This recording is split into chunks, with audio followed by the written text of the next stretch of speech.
Baik pemirsa Metro TV Lampung, kita akan melanjutkan pembahasan tajuk Lampung Pos kali ini dengan judul Memangkas Birokrasi. Bang Ago, sempat terputus. Kalau di Singapura hanya butuh waktu 1 jam. Bagaimana dengan Indonesia? Iya, bisa berhari-hari, berbulan-bulan, bahkan ada yang mungkin sampai setahun lebih. Gitu. Dan ini tentu akan menjadi momok bagi para investor untuk masuk di Indonesia. Padahal investasi, pemodal itu sangat penting untuk menggerakkan perekonomian di dalam negeri, ya. Seharusnya dengan sistem birokrasi yang simple, sederhana, cepat, responsif, ya kan, investasi akan cepat masuk, ya kan, mudah masuk dan terjadi proses pembangunan.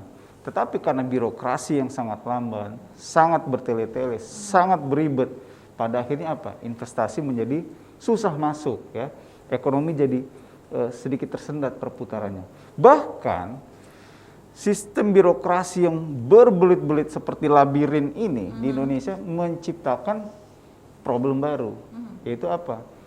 Biaya ekonomi tinggi, ya. Karena setiap pintu ada harganya. Bayangkan kalau ada banyak meja, banyak pintu yang harus dilalui oleh para pengusaha, investor untuk memperoleh izin, biayanya jadi semakin tinggi. Artinya apa? Besaran investasi di Indonesia juga jauh lebih mahal ketimbang di negara lain. Dan itu tidak baik untuk kita sendiri sebenarnya.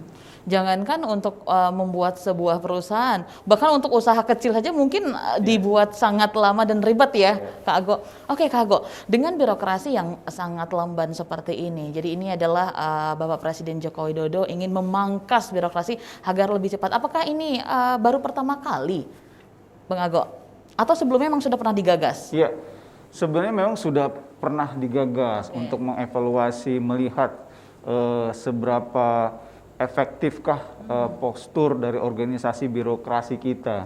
Cuma mungkin komitmen untuk segera melakukan perubahan, bahkan sudah ada kebijakannya, perpresnya lagi disusun gitu. Artinya apa? Kebijakan untuk memangkas birokrasi Indonesia ini sudah masuk kategori serius, jadi harus segera direalisasikan. Bahkan pemerintah pusat mencanangkan pertengahan tahun ini kita sudah selesai dalam persoalan memangkas jalur birokrasi ini. Jadi wacana mungkin sudah lama ada, tetapi untuk direalisasikan ya kira-kira di pemerintahan tahun inilah. Nah, yang terpenting adalah bagaimana political will, ya, kebijakan yang sudah dimiliki oleh presiden itu diikuti oleh menteri-menterinya dan seluruh pemerintah baik pusat maupun di daerah. Kalau di tingkat kementerian itu kan kalau berdasarkan berita terakhir sudah kurang lebih 90% reformasi birokrasi ini terjadi. Lantas yang menjadi persoalan adalah pemerintahan di daerah gitu. Karena memang butuh proses, ya. Masing-masing daerah harus melakukan evaluasi, melihat bagian-bagian mana yang harus disederhanakan, kemudian dikirimkan kepada kementerian terkait untuk diputuskan. Oke, bagaimana untuk Provinsi Lampung sendiri, Bang Ago? Ya, Sekda kemarin menargetkan sesuai dengan instruksi pemerintah pusat, Juni 2021 itu sudah selesai. Nah, cuma memang ada persoalan kalau menurut pemerintah Provinsi Lampung, bahwa petunjuk juknisnya dari Kemendagri itu sendiri belum final gitu. Jadi pemerintah daerah harus menunggu dulu petunjuk dari Kementerian Dalam Negeri. Nah, inilah lagi-lagi ya. Sebenarnya kebijakan ini sudah cukup baik dan berpotensi menguntungkan Indonesia gitu loh. Karena banyak hal, pelayanan publik maksimal, investasi juga, keran investasi juga akan semakin terbuka lebar. Tetapi kalau mental birokrasinya tidak dirubah, ya tentu akan sulit. Nah, ini persoalan yang penting. Saya rasa memperbaiki birokrasi di Indonesia itu tidak hanya persoalan struktural atau menyederhanakan atau merampingkan struktur organisasi, tetapi mental birokrasinya juga harus diperbaiki. Jangan sampai ini ya, ketika struktur organisasi sudah jauh lebih sederhana, ya meja yang tadinya panjang mengurus izin itu jauh lebih pendek, tetapi hasilnya sama saja. Nah, inilah yang harus juga diperhatikan oleh pemerintah ke depan. Bagaimana organisasi yang ringan, yang sederhana, yang ramping ini benar-benar efektif menjalankan fungsinya. Oke, nanti ini ditargetkan di tengah tahun ini akan semuanya rampung. Tapi menurut Bang Ago atau menurut dari pengamatan Lampung Pas sendiri, setelah rampung apakah pemerintah daerah semuanya sudah bisa menjalankan ini semua, Bang Ago? Iya, pasti belum. Pasti belum. Iya, Oke. karena tidak ada satupun kebijakan di negeri ini hari ini diputuskan besok langsung terrealisasi 100%. Pasti tentu ada prosesnya. Nah, makanya kita inginkan proses peralihan transisi itu juga berjalan juga dengan cepat, tidak berjalan dengan lambat. Karena ini bagus loh, ini penting tidak hanya bagi masyarakat, tapi bagi perekonomian kita. Iya, untuk Seperti para itu.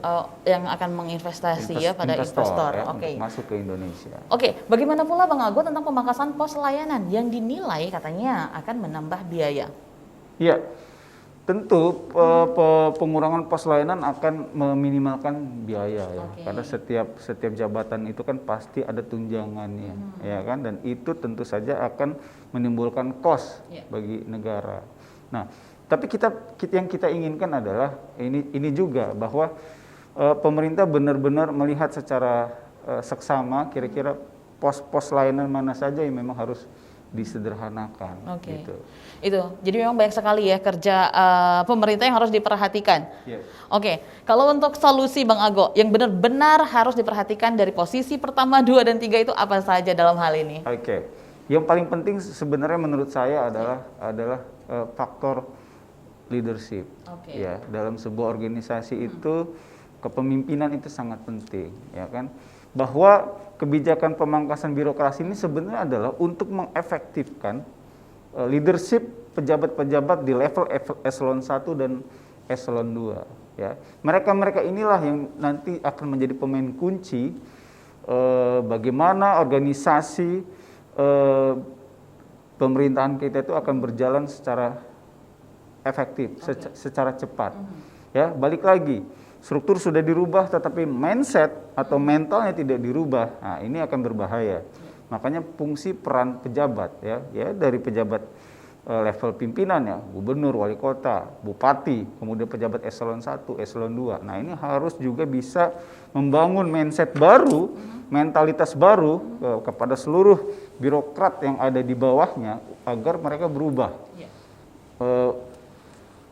Membalik paradigma yang ada saat ini. Kalau bisa cepat, kenapa tidak? Oke. Kalau bisa singkat, kenapa tidak? Iya, betul sekali. Jadi paradigmanya diubah ya. Oke, Bang Ago, nanti kita kembali untuk membahas trending topik yang ada 3 platform Lampung Pos lainnya. Masyarakat tentunya menanti bagaimana para pembantu presiden dan juga kepala daerah untuk bisa merealisasikan hal ini. Jangan lagi banyak meja dan juga harus dipangkas, struktur tidak perlu. Jangan sampai pengusaha lari, birokrasi baru dibenahi. Tetaplah bersama kami akan kembali sesaat lagi.